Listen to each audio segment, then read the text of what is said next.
Greetings comic book fans, I'm Jason and welcome to my comic book reviews. This week I did well on comic book day, new comic book day. I picked up my books, I think it was 15 I picked up, and I did really well. I fought Temptation and I won.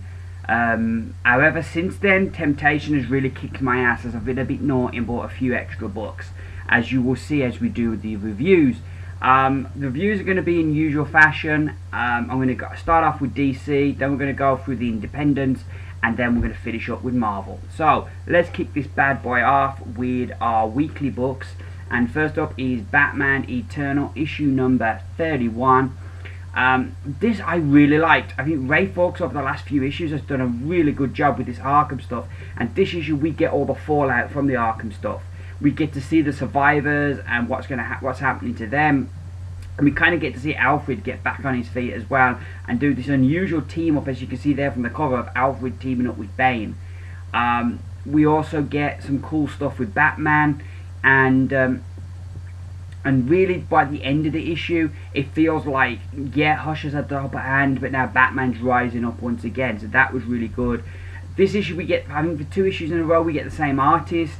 We still have the same trouble when he draws Julia Pennyworth. I don't like the way he draws her. I feel the features on her face are too small for her face. He's okay with every other character, it's just her. But then there are other pages that look really cool. And so yeah, overall I liked his art, but I did have that little kind of nitpick, if you will. But the rest of the art I liked. So yeah, all in all, this was a really good issue, and I'd give issue 31 of Batman Eternal 5 stars out of 5. Moving right along to our other weekly book, or the other weekly one I get, because I don't get the Earth 2 one. We have the New 52 Future's End, issue number 27. I like that cover. Nice, bright, breezy, and very different from the last few covers that have all seemed very samey.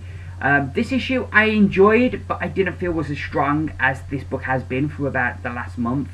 I found the Deathstroke stuff a bit confusing. I don't really know what's going on there. We seem to have jumped in the story, and I did find that hard to follow. I'm concerned about Green Arrow and his gang, because surely they're figured out by now Brother High would be able to find a homing beacon. So are they walking into a trap? I liked the scene between Lois and Tim Drake. I thought that was excellent. Also the meeting of the modern day Batman with the future Batman, I thought that was really good. And the end with Lois's leap of faith was really cool. And all in all, yeah, I'm just still really enjoying this book. Not as strong as recent weeks, but still a very good book. And I give Future's End issue 27 4 stars out of 5. So moving right along to the rest of my books from DC, we have Green Arrow, issue number 36. This was a bit of a disappointment. I loved Lemire and Sorrentino's run, and the team that he built up around Ollie during that run. You had Diggle, you had Naomi, you had Emiko, and you had Henry. And there was this really cool team that we grew to care about. And they became as big a part of the comic as Arrow himself. We've wiped away most of that team, only Diggle remains, and we've introduced Felicity, and it's this book feels like they're trying to replicate the TV show. Now they write the TV show, so that makes sense, but I was interested to see what they would do with these different pieces in a different format, and I just feel they're just trying to copy what they're doing on TV. Even the villain who pops up at the end, while he looks cool, is a villain from the TV show. It doesn't help that the story I found very confusing at times and hard to follow, and it just seemed to be, this issue seemed to be there, or at least what we've had so far of this story is there to kind of bring these characters together, and yeah, I didn't like it. I found the girl that everybody's after, I found that part of the story intriguing, and I'm interested in that, and I really like the art here. Obviously it's not like, it's difficult for the artist because everybody's going to, you know, compare him to Sorrentino, and Sorrentino is an exceptional talent and a unique talent, and not everybody can kind of replicate that. But I felt this artist does a good job with the book. There's a particular good one, like a one page that I wanted to, but you can't. It's the way you can never find it when you want it. There it is. I did like the art in this, but yeah, the story I felt let it down, and I would give Green Arrow issue 36 a very generous 3 stars out of 5. We then have Swamp Thing issue 36, and Charles Soule is on fire. This book is excellent, adding Matt Hollingsworth's colours, adding Jesus Sierra's art, and this book is just magnificent. The main gist of the story is the Machine Kingdom to make a move against Swamp Thing and the Green, and they try to take Swamp Thing out. Of course, Swamp Thing kicks their ass, and then the machines are kind of evaluating what are they missing that allowed Swamp Thing to win. And the last page just took me by total surprise, and I was like, wow, I never saw that coming. It's just brilliant. Also in the issue, Swamp Thing goes to warn Abby that there's this new kingdom of the machines and that they might come after the Rot. And that's a bittersweet scene, as kind of these two people that love each other deeply but can't be together because, well, she's the Rot and he's the Green, and if she touches him, you know, he'll basically die. So yeah, bittersweet scene, but yeah, just a fantastic issue, and I'm just loving this. It's so heartbreaking that this team's going to be broken up, that Charles Soule will be leaving the book next year, but he's certainly going to go out with a bang, and I give Swamp Thing issue number 36 a definite 5 stars out of 5. Next up we have Gotham Academy issue number 2. I absolutely love the first issue of this. This issue I didn't feel was as strong. The only real kind of bit of the story that we get, or bit of a story we get, is that basically our lead character Olive's been bullied, and that's it. And she basically takes the whole issue to eventually stand up to her bully, and she goes through this all these different things through the issue that lead up to this one thing at the end. It felt very much like a teenage drama. All the things that I really loved and liked about the first issue didn't seem to be in place here. The mystery of Olive and what happened to her in the summer, and something about her mother as well. It seems like everybody in Gotham Academy knows what this is except us, the reader, and it was a bit frustrating that kind of everybody knows, but like we don't even get to move any further. We don't get any more clues into what happened to her, which makes it very frustrating. I liked the character of Maps, but I didn't think they moved her character forward at all in the book. We learnt a little bit more about Olive's boyfriend, but yeah, like I say, oh, and the art, I still really love the art. It has a very unique quality to it, but I just think that this book isn't for me. I just think it's aimed at a totally different demographic than what I fit in. I'm middle-aged and cranky, and I just don't think this book is aimed at middle-aged and cranky, and I don't really feel like reading a teenage drama book. So I've made the decision to drop this. There's so many great books at the moment. You know, I feel there's other books I want to read more than this that I'm going to get. But by no means a bad book, just not a book for me, and I'd give issue number 2 of Gotham Academy 3 stars out of 5. And I think that's probably a bit generous. Next up we have Batman Detective Comics issue number 36, and it's part 2 of the story Terminal. I enjoyed a lot of aspects of this. I liked the art. I thought the art, again, I really enjoyed. I liked the whole thing of Batman being in a confined space. I thought that was very different, and I liked that a lot. I also liked the kind of, at the end, where the villain is hiding, and where the cure to this what he's unleashed is. I like that. I thought that was a nice wrinkle and a nice twist. While I'm not the biggest expert on Dick Grayson, I felt the way they have him in here torturing people, I didn't feel that was the Dick Grayson that we've been introduced to in the New 52, and certainly in that we've seen in his own book.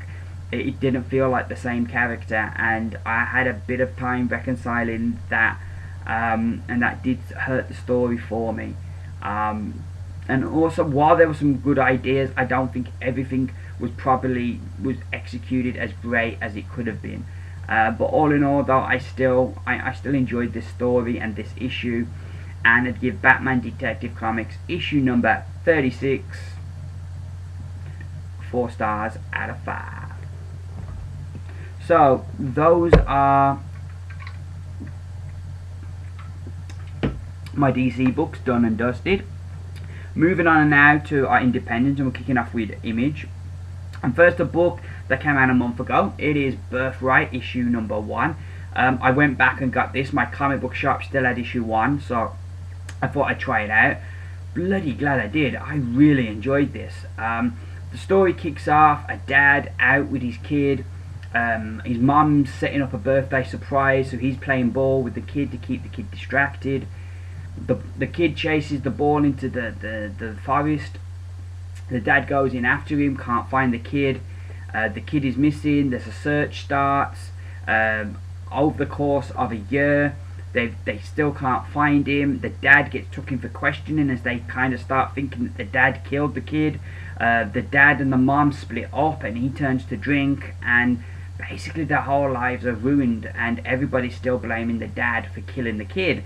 And then this man gets arrested, and he claims to be the kid, but he's a grown man now, and he claims to have been to this other world where it was his destiny to overthrow this evil king.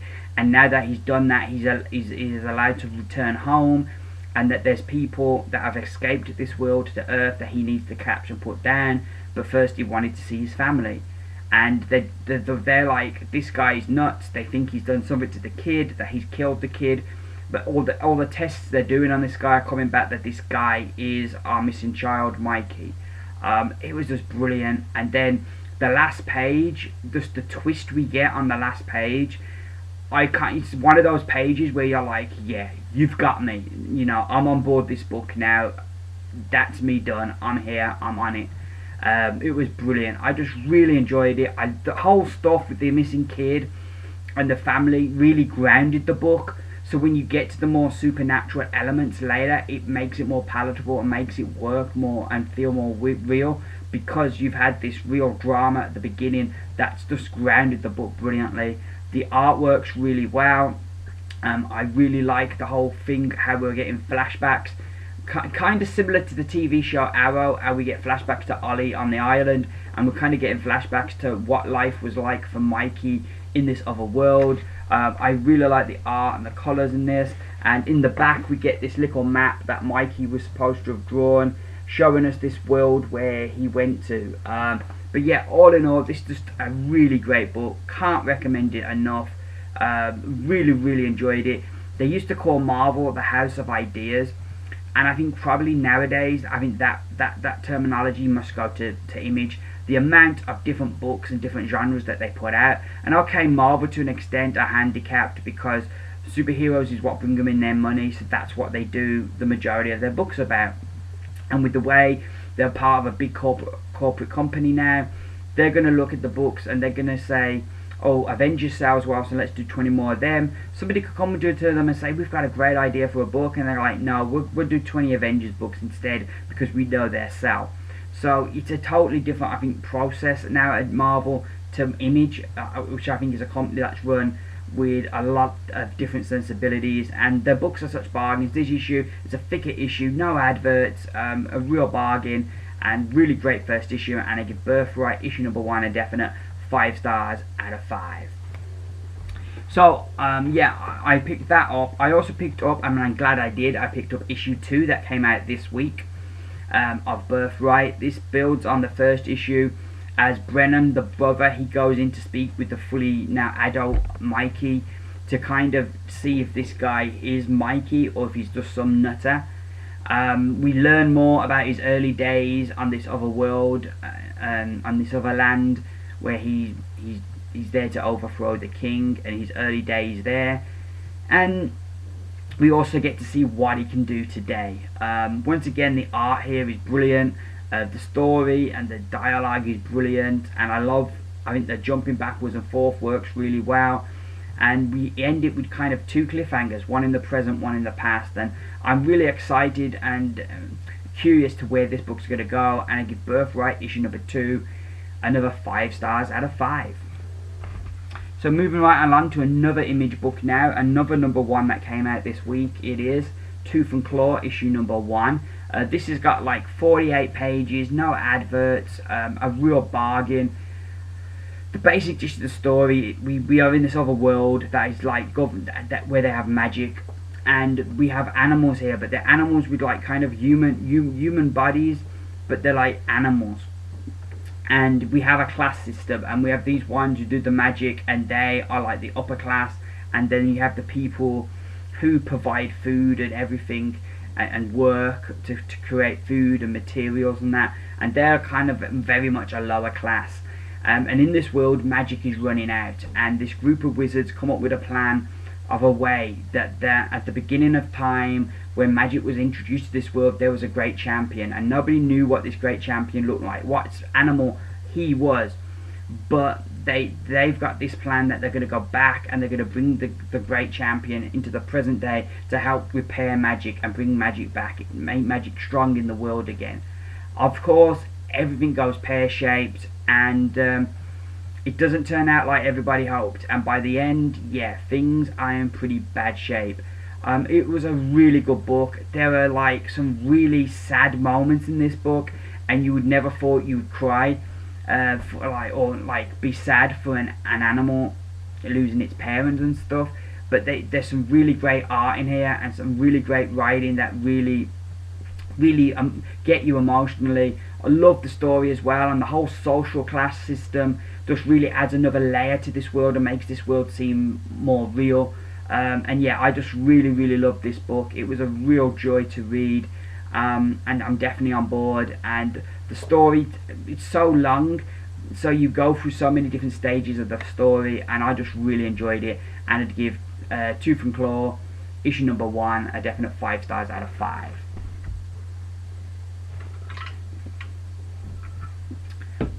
So next up we have Spread, issue #4. This was another really good issue. Our heroes are in a lot of bad situations this issue, and there's some really good twists and turns in the story that make it really good. Definitely has that horror vibe to it, and yeah, it's definitely not a book to share with your kids. Very violent in places, but it really kind of gets things you don't expect happen, and it's really good. I felt the art this issue wasn't as strong. I don't know if it's the inks or if it's the pencils, but some of the scenes there doesn't seem to be as much detail in, and they seem a bit rushed. Some of the like kind of far back scenes, this doesn't seem to be the same level of detail. However, the story is still strong, and I'm really enjoying where this is going and some of the ideas that this launches up, and the characters we kind of get to meet more of in this issue. And I'd give Spread, issue #4, 4 stars out of 5. So our final Image book this week is Nightworld, issue #4, the final book in this 4-part mini-series. I found parts of this book difficult to follow. I did really like we get the origin of Palunio, and I did really like the format that it's kind of in this kind of book format that they give it, like, you know, like this old tale, and then when that story's finished we go back to our regular art for the issue. I still really like the characters, and I like once they get the book and open the book what the book is. I really like, and it leads to some really cool emotional scenes that flesh out the characters. Like where we end up, though I didn't understand why Underboss rushed to get there and why he was trying to stop, because he just leaves at the end, and that was confusing. But I did like where they left off with the book and with our 3 characters, and I'd definitely be up for more tales with these people. Slightly disappointed in this last issue, though I still felt there was a lot of good here and a lot of things to enjoy. And I give Nightworld, issue #4, 3 stars out of 5. So our final independent book is from Titan Comics, and it is Doctor Who, 10th Doctor Adventures, issue #4. And this issue we have Gabby as she goes on her one adventure in the TARDIS with the Doctor, and they go to this planet where they've got this art gallery because she's an artist, and the Doctor's showing her this art. And most of the issue kind of deals with Gabby and the sense of wonder at seeing all these amazing things. And then the Doctor is kind of, trying to show her this one thing, but it's not there, and it leads to a mystery. And of course, the Doctor can't leave a mystery alone, and we kind of then get into the story. So in a way, it does take a bit of time to get to the story, though it's a unique way they set it up. The art is really good. For most of it, it's kind of set out like this, like she's like making it flips backwards and forth between that and her making notes in her notebook about her adventures and with the Doctor. So I really like what they do with the art here. And once we get into the story as well, we kind of, as they're trying to follow up on this mystery, they jump then into the regular art, and I thought it was really good. And I think they do a good job of capturing David Tennant, because like when you've got a book like this based off a TV show, you know it can't be like a portrait where each picture looks exactly like him, so it's got to be kind of a caricature, and I think they captured the essence of what David Tennant looks like here, and also his Doctor. I think they've caught really well. The end of the book is really good, though it does take a while for the story to really get moving, but I still really enjoyed it, and I'm enjoying all the Doctor Who books that Titan are putting out. They're doing a really great job, and I'd give Doctor Who 10th Doctor Adventures issue number 4 stars out of 5. So now moving on to Marvel.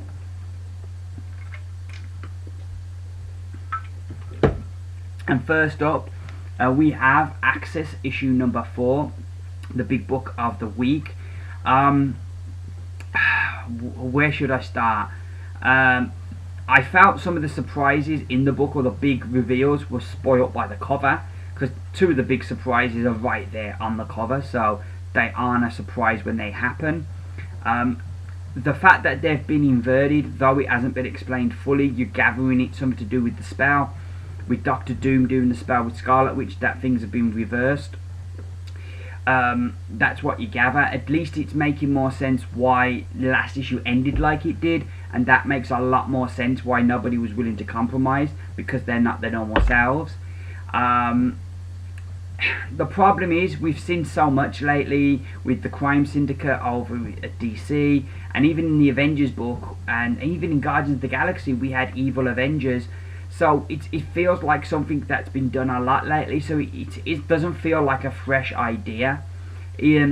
What I did like, however, was the way that the Avengers at least are conscious that they've changed, but they want to stay like they are, and they're even taking lengths so nothing can change them back, which I think was an interesting wrinkle to add. I didn't quite fully understand what happened with the Hulk, but it did end the book in an interesting manner that definitely intrigues me for the future.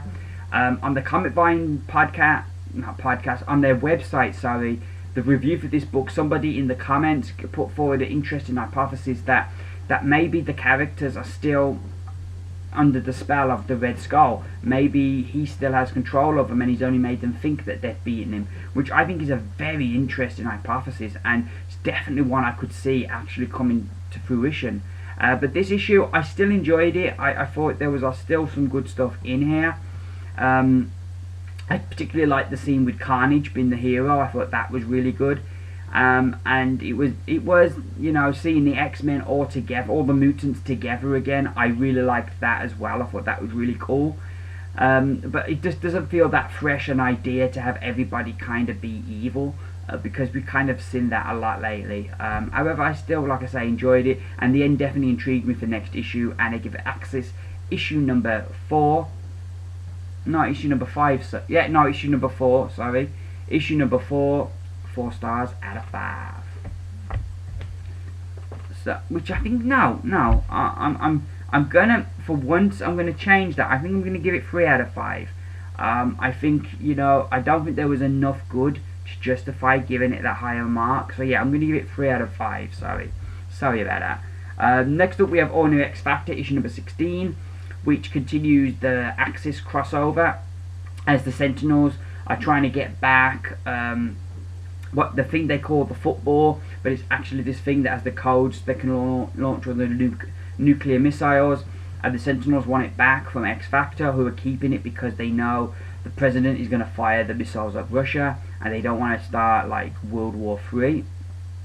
I like this issue in the way that Peter David manages to kind of tell the story of this crossover story, but at the same time it carries on some of the stories we've followed in the book as it's been going. I thought that was really good, and there's some really good moments between teammates.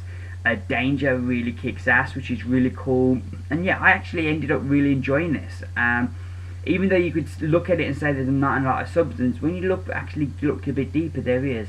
And I'm really enjoying XFactor, and I give all new XFactor issue number 16 5 stars out of 5. So moving right along now to Hulk issue number 8, and this was awesome. This book really took me by surprise. It really ramped up. We get to find out who shot that Hulk, who shot Bruce Banner, all the way back in issue 1.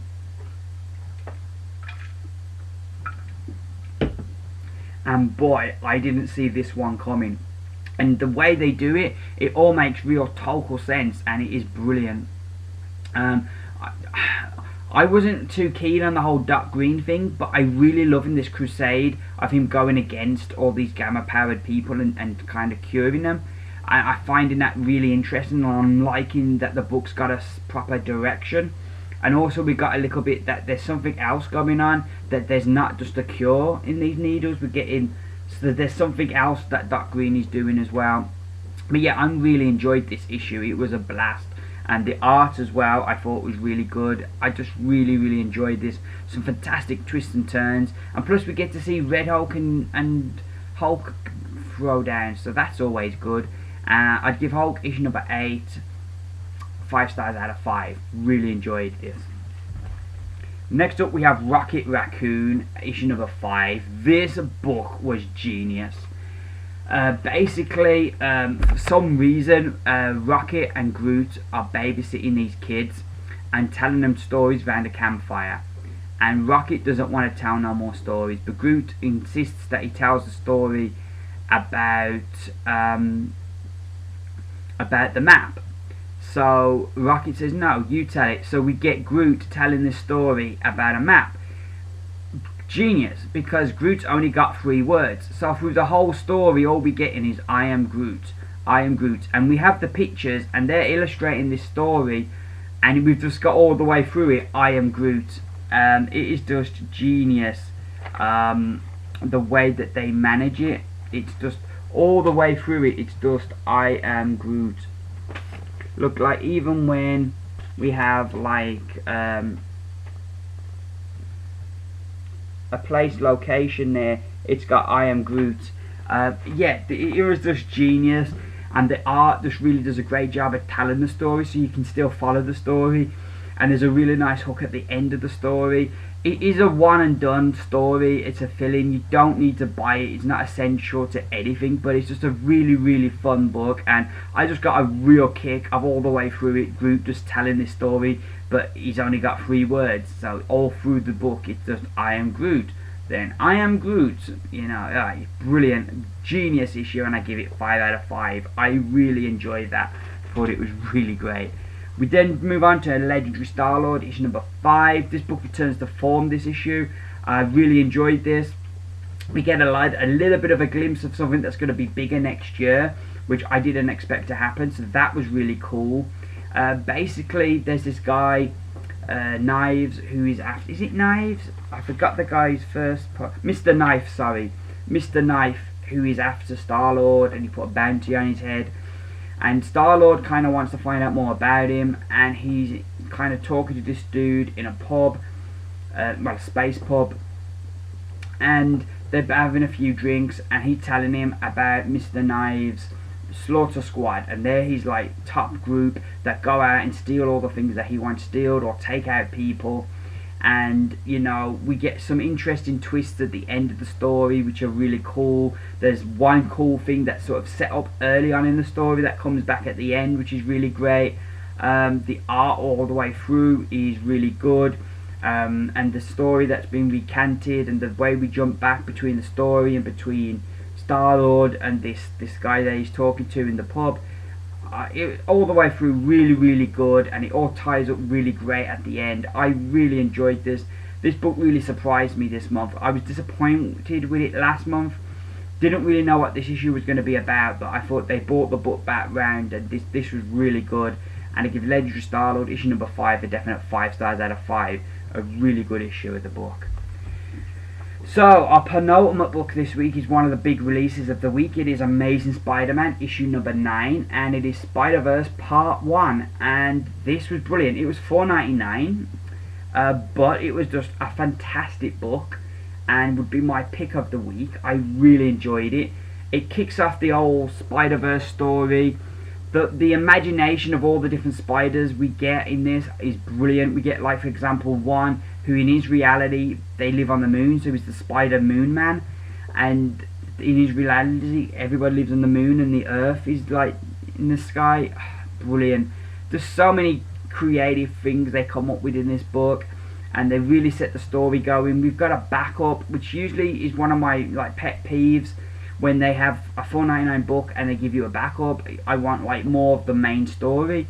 But the backup does tie into the main story and introduce the inheritors a bit more, and we get to learn about this family and their role and what they do and that. So yeah, it was just, all in all, I just really loved this issue. So much fun. There were so many great moments. You turn the page and there's another really fabulous moment. I thought a great way to kick off a story. And coming into this, I was intrigued by Spider-Verse, but excited by Axis.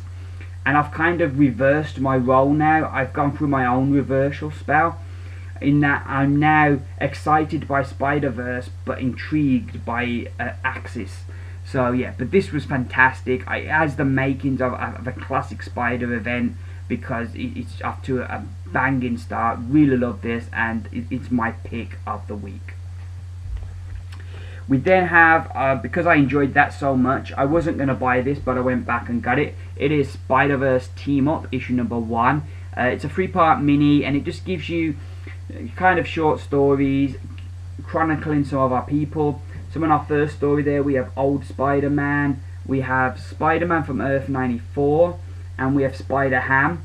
And basically this story is Old Spider-Man and Spider-Ham. They go to Earth 94 to save our Spider-Man of that world, and to bring him to our world. And so that's really cool, and that's really an interesting story. And then our other story sees Six-Armed Spider-Man and Spider-Man Noir go to this other world, where the Spider-Man of that world, he had a bad reaction to the spider bite, and he's in a coma. But they can't leave him there, because even though he's in a coma, the inheritors can still feed on him. So they have to make this decision: do they save him, do they kill him? And it really is a great story, in that it introduces the two characters and their outlooks, and how they work together through this is really cool. So yeah, I really enjoyed it. It's one of those books that I think, if you enjoyed Amazing Spider-Man issue 9, it's not essential, you won't miss anything. But you do get to see how this Spider-Man that was 94, who we saw in Amazing Spider-Man, how they pick him up. So it does add a little bit in that way, but it's not an essential part of the story. If you're enjoying the Spider-Verse, I'd say buy it, you'll enjoy it. If you're not that bothered by Spider-Verse and you just want to read the main story, you don't need to pick this up. But I really enjoyed it. I loved seeing the different Spider-Men and how they work together, and I would give SpiderVerse TeamUp issue number 1, I'd give it 5 stars out of 5, because I just really enjoyed it. So those are my books for this week. I was a bit naughty, yeah. Temptation whooped my ass this week, and I got a lot more books than I thought. I've added Birthright to my pull list, so I'll be getting that. I've also added Scarlet Spiders, because I really was interested by the Kane stuff from Amazing Spider-Man, so I've ordered that as well. What else did I add? There was something else I added to my pull list. Birthright, the Spider book. Oh, Deathlock. I added Deathlock to my pull list as well. I dropped Batgirl, Gotham Academy. There were 2 books that I enjoyed, but that I just don't feel I'm the demographic that them books are aimed at, and that there's other books I'd rather get. And I also dropped Detective Comics, as I spoke about in my comic haul video. I just want to get that in trade rather than have singles and trades. So yeah, that's everything. I think I'll probably add 2 from Claw to my pull as well, because I really enjoyed that book. But that will probably be it for then. I don't think I'll be getting any other books this year. New books, that is. But I say that, and something will come out of the blue that I didn't expect, and I'll be like, oh, that looks good. Anywho, that's me done this week. Thank you very much for watching. I really appreciate it. Listening to me natter for over half an hour. I will be back on Wednesday with another haul video. Smaller week next week. I say that, it's not that smaller. It's 14 books. I'm not sure if they're all from, they should all be for my order, but I'm not sure. But they should be all for my order next. I think pretty much all my books are on my order.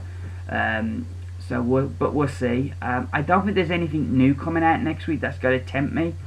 We've got SpiderVerse that's coming out, issue 1 of that, that I'm looking forward to that. 4 issue 2 is coming out, which I'm looking forward to that. Witches number 2 I think comes out next week, which is another book I'm looking forward to. All New Captain America issue 1 that comes out, I'll be getting that. That would be good. Oh, and Batman 36, which will feature part 2 of Endgame, which should be good. So some good books coming out next week. Like I say, I will be back Wednesday with the haul video, then hopefully back next Friday with another review video. Thank you very much for watching. I've been Jason. This has been my comic book reviews. Bye for now.